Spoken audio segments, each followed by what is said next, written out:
Fala galera, chegou a vez da gente falar sobre Portugal aqui na série de vídeos, falando do Grupo H, entrando em cada uma das seleções para a Copa do Mundo. E o fato de Portugal não entrar nas listas das principais favoritas, na opinião de muita gente, para mim já é um sintoma de como esse é um grupo que passa a impressão de ser subaproveitado na maior parte do tempo. Isso tem muito a ver com a sequência de trabalho do Fernando Santos, com a impressão que é deixada ano após ano também. É claro que ele tem no currículo um título importante de Euro em 2016, mas isso não anula questionamentos em relação ao que dá para extrair ou o que daria para extrair em relação à maneira do time jogar, mecanismos ofensivos, a capacidade de imposição, né? Todos esses aspectos são aspectos em que a seleção portuguesa, coletivamente, costuma deixar a desejar. Então, uma coisa é a gente olhar para o elenco. Quando a gente mostrar o campinho, quando a gente falar das posições, das opções, a gente enxerga muito material humano. Portugal tem um dos elencos que deveria a colocar como uma das principais forças na chegada para a Copa do Mundo de 2022. Mas a sensação é de que a seleção vai conseguir competir bem a partir das individualidades e não exatamente a partir de um grande conjunto ou de um time que deixe uma sensação de convencer com frequência. Claro que um outro aspecto importantíssimo é Cristiano Ronaldo. Muito provavelmente a última Copa do Mundo do português, com 37 anos, quinta Copa do Mundo, né? Foi a Copa do Mundo de 2006. Aliás, Cristiano Ronaldo já estava na Euro em 2004 também, com Portugal, como um garoto de muito potencial, e acho que a Copa do Mundo de 2006 foi o ponto da virada da carreira dele, porque a partir daquela temporada europeia que vem na sequência, ele cresce, vira o fenômeno que foi durante a carreira toda, uma máquina que foi se ajustando em termos de características, forma de jogar, a posição que ocupa em campo, mas potencializando a capacidade goleadora para virar um dos grandes jogadores da história do futebol, pelos números, pelas marcas, pela forma como foi um atacante confiável durante a carreira toda. E todo esse contexto para a gente chegar na realidade de 2022, né? Há 2 anos, seria muito difícil imaginar o Cristiano Ronaldo chegando à Copa tão em baixa como ele chega para 2022. Muito provavelmente o ano mais complicado da carreira dele se a gente for falar em rendimento. É claro, isso tudo muito condicionado ao contexto também. Ao Manchester United com dificuldades já há algum tempo, até ao período dele na Juventus, em que a Juventus não conseguiu atingir o objetivo que esperava quando o contrata também. Então é um status diferente do que o Cristiano Ronaldo está acostumado a ter. Claro que isso não anula a capacidade dele de desequilibrar, de aparecer nos grandes palcos, a possibilidade de fazer uma boa Copa do Mundo. E acho que aí está um grande elemento, que se associa muito também ao fato de ser provavelmente uma última Copa do Mundo do Cristiano Ronaldo, depois de jogar 2006, 2010, 2014, 2018, chega a sua quinta Copa do Mundo, num momento em que é mais questionado, o que pode, até para um cara que tem uma mentalidade como um ponto tão importante, tão marcante ao longo da carreira, pode ser uma enorme oportunidade de dar resposta. Essa é uma grande curiosidade que eu tenho. A forma como o Cristiano Ronaldo vai encarar essa Copa do Mundo e a chance que ele vai ter de dar uma resposta para o mundo, né? Considerando que ao longo de 2022 ele precisou lidar com um cenário que não foi comum na carreira toda. Ficar no banco de reservas, não ter opções de mercado ao tentar sair, ao tentar ficar disponível no mercado, não ter clubes dispostos a bancar. É claro que a realidade financeira impede a grande maioria dos clubes do futebol mundial. Então não é que ninguém queira o Cristiano Ronaldo, é evidente que não é esse o ponto. Mas dos clubes que teriam condições financeiras, ninguém se propôs a ir atrás. Então acho que tudo isso pode estar um pouco entalado na garganta do Cristiano Ronaldo para tentar dar uma resposta. É claro que também não depende apenas dele, depende da engrenagem, do conjunto, do que essa seleção vai ser capaz de entregar. Então acho que era impossível iniciar esse vídeo sem falar desses dois aspectos. Um elenco de muita qualidade que não chega à Copa com esse status por não ter atingido um nível convincente de uma seleção capaz de se impor em muitos dos jogos, até por isso muito dependente do lado individual, e o outro é o Cristiano Ronaldo como um personagem indiscutível dessa Copa do Mundo. Agora, indo para o campinho, falando sobre como joga a seleção portuguesa, na maior parte do tempo a gente vai ver um time partindo de um 4-1-4-1, é claro que pode ter variações dentro disso, né? 4-1-4-1 ou 4-3-3 se a gente for pensar em outra fase do jogo, mas para distribuir as peças a partir de um 4-1-4-1 e entrar nessas disputas. No gol, o Rui Patrício, depois de muito tempo, acabou sendo superado nessa disputa pela ascensão do Diogo Costa, que chega à Copa do Mundo como um goleiro que se firmou ao longo desse último ano e meio, dessas últimas 2 temporadas. Então, é uma nova realidade, uma renovação no gol de Portugal também, quando a gente pensa no que foi a base da seleção portuguesa ao longo da última década com o Rui Patrício. Indo para a linha de defesa, aí entram alguns problemas que geram algumas dúvidas, mas isso não tira a enorme capacidade e profundidade de elenco de Portugal. que para mim é um ponto importantíssimo. Quando a gente fala das laterais, por exemplo, ao longo de vários desses vídeos nessa série aqui, muitas dessas seleções eu olhava e falava, ó, a lateral é uma posição mais limitada, a lateral tem certos problemas, a lateral não tem tantas opções, né? Acho que com exceção da Inglaterra, que em tese, com todo mundo saudável, teria várias opções para sua lateral direita, é uma posição carente no futebol mundial. Mas aí a gente olha para as laterais de Portugal e enxerga possibilidades, né? João Cancelo, Diogo Dalot, Rafael Guerreiro, Nuno Mendes tentando se recuperar de lesão para a Copa do Mundo também, vamos ver em que estágio vai chegar a Copa. Então são laterais de uma enorme capacidade de ofensiva e de características diferentes. Você tem um armador como o João Cancelo capaz de jogar dos dois lados do campo, virar um meio-campista a mais, desequilibrar com um passe por dentro ou com um cruzamento atacando o corredor, já que tende a ser utilizado na lateral direita na seleção. Mas um Rafael Guerreiro, que também é um jogador extremamente criativo e técnico nos avanços pelo lado esquerdo, mas a capacidade do Nuno Mendes de acelerar, de explorar o fundo, a agressividade para explorar o corredor. Portugal tem muito de onde extrair das duas laterais.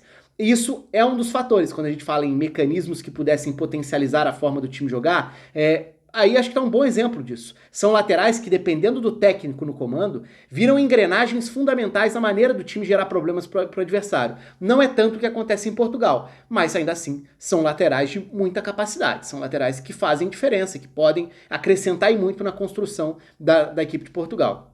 Indo para a defesa, tem um outro problema aí. Qual vai ser a condição do Pepe, já veterano, tentando se recuperar de lesão a tempo para a Copa do Mundo? Então, Portugal teve, em termos de renovação, a consolidação do Rúben Dias como um zagueiro importante e titular absoluto da seleção em condições físicas ideais, e ali, ao lado, em tese, o Pepe, mas com o Pepe não estando 100%, é possível que o Danilo Pereira, que acabou virando cada vez mais uma opção para jogar como zagueiro, caso precisasse, né? Em alguns momentos do ano, Rúben Dias ficou fora, em outros momentos do ano, agora mais próximo da Copa, inclusive, o Pepe virando um problema. Então Portugal vai ter 2 dos 3 que estão no campinho como os titulares da defesa. E é uma boa defesa, claro que a gente pode falar da questão da idade do Pepe, mas a gente ainda fala de um zagueiro que foi um dos principais nomes dessa geração dele em relação à imposição, ao trabalho defensivo, a ganhar duelos, a proteger a área, um zagueiro que no seu auge foi dos melhores do futebol mundial.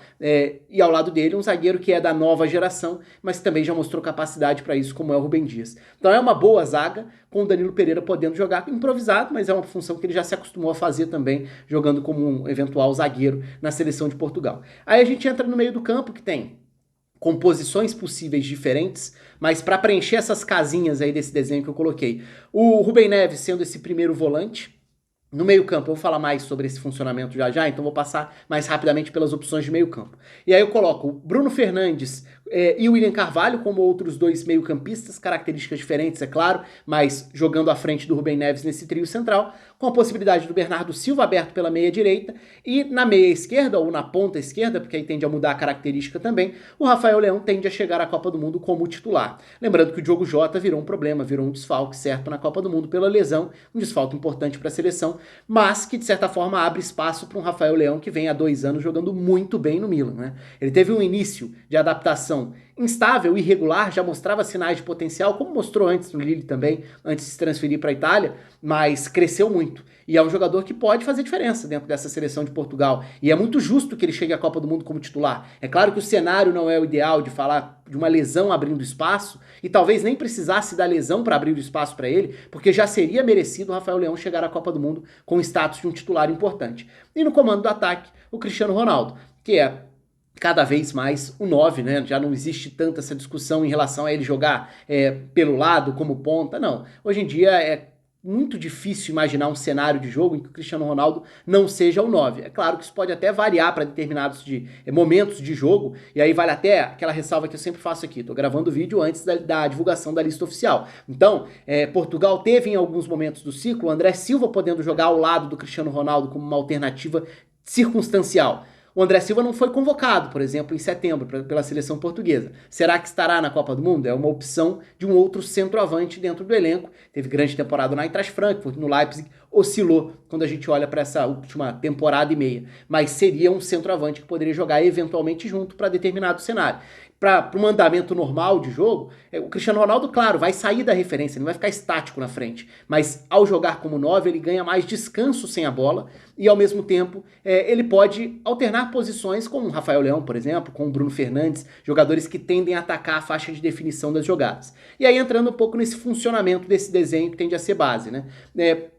Em termos de saída de bola, o jogo passa muito pelo Rubem Neves distribuindo, direcionando, é um jogador que tem uma enorme capacidade de batida na bola para um passe longo, por exemplo, é quem vai trabalhar à frente da dupla de zaga. Os dois laterais têm capacidade e qualidade e podem alternar, podem construir mais na base da jogada ou se lançando, o Nuno Mendes até mais acelerando pelo corredor, o João Cancelo mais como um armador, que pode virar um armador mais próximo dos zagueiros ou que pode virar um armador se projetando, fazendo dobradinhas pelo lado direito, com o Bernardo Silva, que tende a centralizar, por exemplo, né? O Bernardo Silva acaba virando um meio-campista a mais, que pode atacar ao fundo? Pode fazer essas dobradinhas com o João Cancelo pelo lado? Claro que pode. Mas pode também ser um meio-campista a mais para encorpar o centro do campo e até para permitir que o Bruno Fernandes seja esse cara para romper a linha de defesa adversária, para atacar a entrada da área, para chegar para uma batida de média distância, que é uma característica dele, mas também para atacar a área, para receber determinados cruzamentos, já que Portugal tem laterais que geram situações de cruzamentos, seja pelo alto ou por baixo, a meia altura,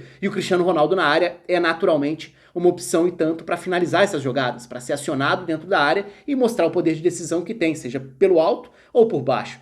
E o outro nome que é importante nesse desenho, e que eu acabei não citando, é o William Carvalho, que geralmente é a escolha desse segundo meio-campista, que pode ser tratado como um segundo volante, até por variações no trabalho defensivo, mas que com bola tende a buscar muito o setor da bola. Então ele não vai ficar preso como um meio-campista à esquerda do Rubem Neves, por exemplo. Não, ele vai cair pelo setor da bola, ele pode cair pela esquerda, cair pela direita, pode baixar para participar como um segundo volante, pode até alternar com o Rubem Neves, mas é um jogador que tende a virar uma opção de passe no setor em que Portugal tiver a bola. Uma questão aí em que momentos Portugal vai ter a bola e como vai ser essa circulação de bola também. Porque Portugal tem, em termos de característica, né, um perfil de ser uma seleção que pode potencializar muito as suas individualidades explorando transições. Recuperou, acelerou, campo aberto, defesa adversária desorganizada. Com a qualidade individual que Portugal tem, dá para fazer estrago. Com a aceleração de um Bruno Fernandes atacando a área ou de um Rafael Leão arrancando com a bola ou recebendo mais à frente no espaço vazio, é claro que Portugal pode fazer a diferença. Com o próprio Cristiano Ronaldo, que já não é o velocista de outros tempos, mas como ele acaba preservando o fôlego por não ter um papel tão importante assim sem bola, ele é um jogador que pode usar esse fôlego para momentos específicos de arrancadas, de tiro curto, de tentar explorar espaço às costas da linha de defesa. Então Portugal tem esses jogadores que podem ser potencializados, o próprio Nuno Mendes acelerando pela esquerda. Portugal pode explorar muito bem esses cenários de retomada de bola e aceleração. E até por isso é uma seleção que nem sempre vai fazer questão de tomar conta da posse de bola.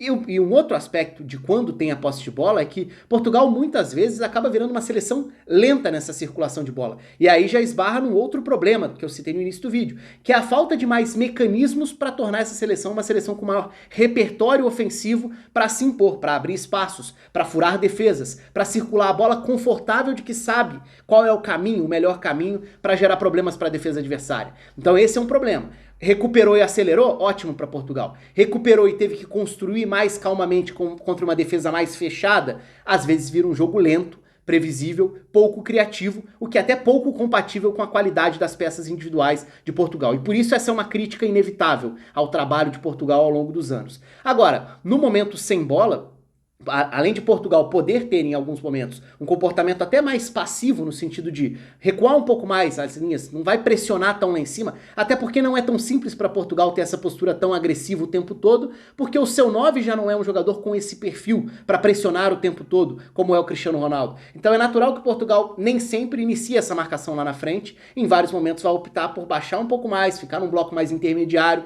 tentando reduzir os espaços com um time mais compacto, um time mais próximo, com linhas mais próximas, para tentar esperar um erro e acelerar para castigar num contra-ataque.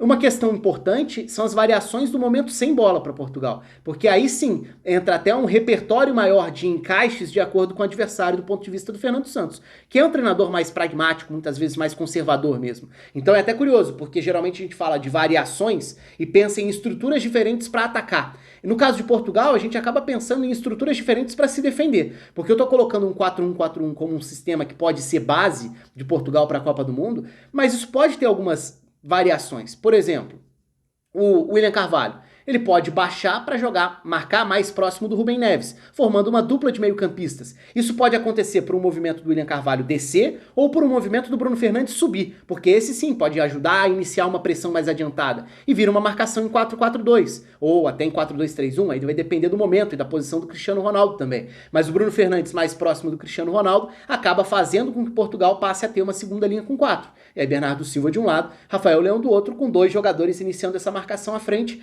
e o William Carvalho mais alinhado ao Rubem Neves. São variações possíveis, de acordo com o cenário de jogo, de acordo com a característica do adversário. E uma outra variação que acaba sendo uma consequência desse basicamente 4-4-2 que eu citei aqui, é defender praticamente num losango. Porque se a gente pensar aqui, qual é a principal ameaça em velocidade, em profundidade, em arrancadas da seleção de Portugal? Tende a ser o Rafael Leão. Se ele precisar baixar muito numa segunda linha de 4, ele vai estar mais distante ou a arrancada vai precisar percorrer uma distância muito grande para chegar numa zona de definição das jogadas. Se o Bernardo Silva do outro lado, um jogador acostumado a trabalhar como meio-campista, por que não? E se o Bruno Fernandes é um meio-campista que tende a subir para ser mais agressivo, por que não trazer o Bernardo Silva para dentro, para ele virar uma espécie de um terceiro meio-campista e defender praticamente com um losango? Porque aí vira uma espécie da marcação anterior, que eu citei um 4-4-2, um 4-2-3-1, assimétrico que vai se transformar em algo muito parecido de um losango. O Bernardo Silva protege o centro, permitindo que o Bruno Fernandes saia para dar um primeiro combate, tente pressionar mais por dentro, mais avançado. O Rubem Neves segue sendo esse primeiro volante e ao lado dele está o William Carvalho fazendo essa marcação pelo lado esquerdo, o que libera o Rafael Leão para virar uma espécie de um segundo atacante, um jogador um pouco mais solto, ou iniciando essa marcação um pouco mais à frente. Então, assim, são estruturas diferentes para ajustar a marcação de acordo com o adversário. Claro que aí vai depender do que o adversário vai exigir também. Às vezes é importante ter uma segunda linha com 4 para proteger a largura do campo e para não deixar exposto o seu lateral diante de um adversário que pode atacar a ponta com 2 jogadores. Aí vai ser importante ter uma segunda linha com 4, por exemplo. E até entrando nessa variação, um nome que foi importante durante o ano, inclusive na reta final de eliminatórias e tudo, foi o Otávio, que chegou a ser uma alternativa de meio campo, justamente fazendo esse papel pela meia direita e dando esse híbrido, né, de um jogador que pode encorpar o meio, que pode ser combativo sem bola, mas que pode oferecer sim nos cenários de transições, de saídas da defesa para o ataque, esse papel do meia pela direita. Nesse caso, em alguns jogos ele atua na posição do Bernardo Silva, mas não dá para imaginar o time ideal de Portugal sem o Bernardo Silva. Então uma outra possibilidade, que até foi usada contra a Espanha, por exemplo, é ter o Bernardo Silva na dupla de meio-campistas. Bernardo Silva e Bruno Fernandes à frente de um volante, que em alguns momentos do ciclo foi o João Moutinho, que depois acabou perdendo espaço. Mas nesse caso, pode ter um Otávio como meia pela direita, se é que ele vai estar na Copa, porque, de novo, estou gravando o vídeo antes das listas oficiais. Ele acabou por lesão também, perdendo espaço e algumas partidas com a seleção. E como existe essa concorrência, Portugal tem muitos nomes, né? Para citar alguns. O Vitinha, pela forma como ele consegue se estabelecer no meio-campo do PSG no início da temporada, é um jogador que poderia tranquilamente deixar a seleção de Portugal mais confortável com um meio-campista que consegue gerar jogo, que dá a opção de um passe diferente e que poderia dialogar muito bem. Olha a capacidade técnica de um meio-campo com Vitinha, com Bernardo Silva, com Bruno Fernandes. São muitas as opções para Portugal.